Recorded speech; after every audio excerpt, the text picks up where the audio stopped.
নমস্কার বন্ধুরা, দেখুন কিভাবে বুঝবেন যে প্রেসার কুকারের কিট নষ্ট হয়ে গেছে বা রাবার নষ্ট হয়ে গেছে। দেখুন এই প্রেসার কুকারটা সিটি পড়ছে না, তার কারণ হচ্ছে এই গ্যাস কিটটা নষ্ট হয়ে গেছে।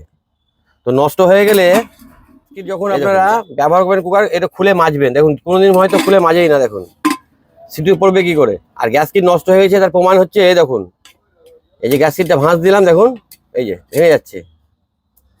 শক্ত হয়ে গেলে নষ্ট হয়ে যায়, মানে সিটি পড়বে না। আর যদি খুব লুজ হয়ে যায়, আপনাদের দেখাচ্ছি, লাগানোর পরে গ্যাস কিট যদি দেখা যায় যে লাগানোর পরে আপনার এতটা বেড়ে যাচ্ছে বা বাড়তি হচ্ছে এতটা, লাগানোর পরে ঢিল হচ্ছে, তাহলে জানবেন গ্যাস কিট বাদ হয়ে গেছে।